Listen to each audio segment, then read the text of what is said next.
Hai semua, kami dari kelas 10G akan menjelaskan tentang optik. Alat-alat yang kita butuhkan dalam praktikum ini adalah power supply dan redbox. Redbox ini adalah alat yang bisa memancarkan cahaya jika kita tekan power on. Tentu saja kita juga membutuhkan cermin dan lensa dalam percobaan ini.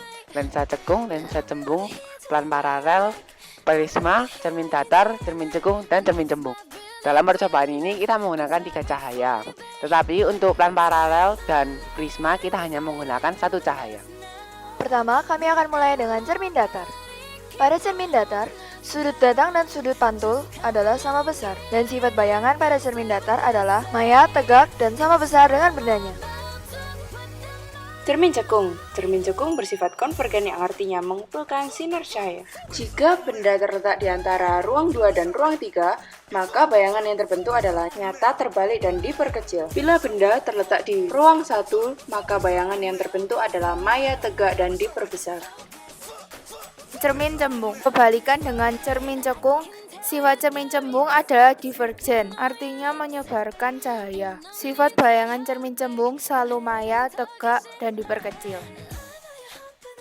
Pada kaca plan paralel, bila sinar datang tegak lurus dengan kaca, maka cahaya tidak akan terbiaskan. Tetapi berbeda jika cahaya datang tegak lurus dengan kaca. Sinar akan dibiaskan dan akhirnya ada jarak antara bayangan yang asli dengan bayangan yang terbentuk setelah terbiaskan. Prisma memiliki keunikan tersendiri, yaitu dapat memantul sempurna. Bila sudut sinar datang lebih dari 42 derajat, maka akan terpantul secara sempurna. Cahaya dapat membentuk pelangi setelah melewati prisma, karena cahaya terbiaskan dan panjang gelombangnya berbeda, sehingga terbentuk warna yang berbeda pula.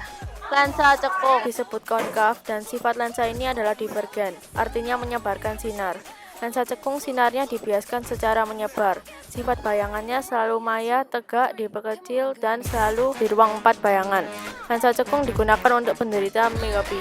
Lensa cembung disebut konveks dan sifat lensa ini adalah konvergen, artinya mengumpulkan sinar.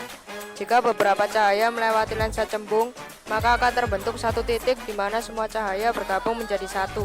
Lensa cembung digunakan untuk penderita hipermetropi. Sistem lensa adalah susunan beberapa lensa yang diletakkan saling berhadapan, sehingga bayangan lensa pertama menjadi benda lensa kedua, dan bayangan lensa kedua menjadi bayangan akhir. Dalam percobaan kali ini, kita menggunakan 2 lensa cembung. Bayangan akhir yang terbentuk adalah maya, tegak, sama besar.